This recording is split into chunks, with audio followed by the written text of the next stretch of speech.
Hi hello everyone, welcome to Pushpa's creative world.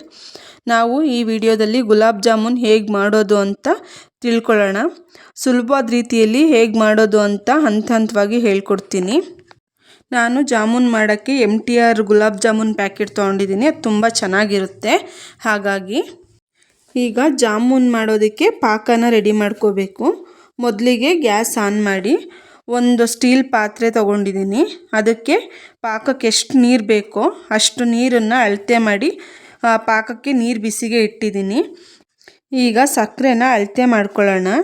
ಅದಕ್ಕೆ ನಾನೊಂದು bowl ತೊಗೊಂಡಿದ್ದೀನಿ. ಆ ಬೌಲ್ನಲ್ಲಿ 2 ಬೌಲ್ ಸಕ್ಕರೆ ತೊಗೋಬೇಕು. ಈಗ ನೀರಿಗೆ ಅಳತೆ ಮಾಡಿರೋ ಸಕ್ಕರೆನ ಸೇರಿಸಿ ಕುದಿಯೋದಕ್ಕೆ ಬಿಡ್ತೀನಿ. ಪಾಕ ರೆಡಿ ಆಗೋ ಅಷ್ಟರಲ್ಲಿ ಹಿಟ್ಟನ್ನು ರೆಡಿ ಮಾಡ್ಕೊಳ್ಳೋಣ. ಅದಕ್ಕೆ ನಾನು ಒಂದು ತಟ್ಟೆ ತೊಗೊಂಡಿದ್ದೀನಿ. ಅದಕ್ಕೆ ಹಿಟ್ಟನ್ನು ಹಾಕಿ ಆ ಹಿಟ್ಟಿಗೆ 1 ಚಿಟಿಕೆಯಷ್ಟು ಉಪ್ಪು ಸೇರಿಸ್ಕೊಳ್ತೀನಿ. ಈಗ ಸ್ವಲ್ಪ ನೀರನ್ನು ಬೆರೆಸಿ ಹಿಟ್ಟನ್ನು ಚೆನ್ನಾಗಿ ಮಿತ್ಕೋಬೇಕು. ಈಗ ಹಿಟ್ಟು ಕೂಡ ಚೆನ್ನಾಗಿ ಸಾಫ್ಟಾಗಿ ಚೆನ್ನಾಗಿ ಮಿದ್ದಿಟ್ಟಿದ್ದೀನಿ. ಪಾಕನೂ ಚೆನ್ನಾಗಿ ಕುದಿ ಬಂದಿದೆ. ಹಾಗೆ ಇನ್ನೊಂದು ಕಡೆ ಈಗ ಮಿದ್ದಿಟ್ಟಿರೋ ಹಿಟ್ಟನ್ನು ಸಣ್ಣದಾಗಿ ಉಂಡೆ ಮಾಡಬೇಕು. ಪಾಕ ಕೂಡ ಚೆನ್ನಾಗಿ ಕುದಿ ಬಂದಿದೆ. ಅದಕ್ಕೆ ಸ್ವಲ್ಪ ಏಲಕ್ಕಿನ ಚೆಚ್ಚಿ ಸೇರಿಸ್ಬೇಕು. ಸೇರಿಸಿ ಕುದಿಯೋದಕ್ಕೆ ಬಿಡಬಾರ್ದು, ತಕ್ಷಣ ಇಳಿಸಿ ಕೆಳಗಡೆ ಇಡಬೇಕು. ಈಗ ಇನ್ನೊಂದು ಕಡೆ ಎಣ್ಣೆ ಕಾಯಕ್ಕಿಡೋಣ. ಎಣ್ಣೆ ಕಾಯ್ದ ಮೇಲೆ ಉಂಡೆ ಮಾಡಿಟ್ಟಿರೋ ಜಾಮೂನ್ ಉಂಡೆನ ಎಣ್ಣೆಗೆ 1 by 1 ಬಿಡಬೇಕು. ಇದನ್ನು ಲೋ ಫ್ಲೇಮಲ್ಲಿಟ್ಟು ಫ್ರೈ ಮಾಡಬೇಕು.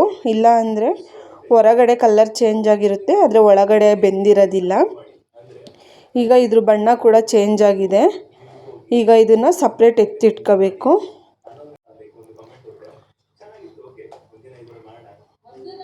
ಈಗ ಫ್ರೈ ಮಾಡಿಟ್ಟಿರೋ ಉಂಡೆನ ಪಾಕ ಬಿಸಿ ಇರುವಾಗಲೇ ಅದಕ್ಕೆ ಹಾಕಿ ಒಂದು 10 ರಿಂದ 15 ನಿಮಿಷ ನೆನೆಯೋದಕ್ಕೆ ಬಿಡಬೇಕು, ಮುಚ್ಚಳ ಮುಚ್ಚಿ.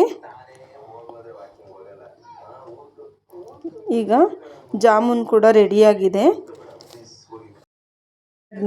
ಈ ರೆಸಿಪಿನ ಒಂದ್ಸಲ ಟ್ರೈ ಮಾಡಿ ನೋಡಿ, ತುಂಬ ಚೆನ್ನಾಗಿದೆ. Thank you so much all. ಎಲ್ಲರೂ ಲೈಕ್ ಮಾಡಿ, ಶೇರ್ ಮಾಡಿ, ಹಾಗೆ ಕಮೆಂಟ್ ಮಾಡಿ, ಸಬ್ಸ್ಕ್ರೈಬ್ ಮಾಡಿ. Thank you so much. ಮುಂದಿನ ವಿಡಿಯೋದಲ್ಲಿ ನೋಡೋಣ.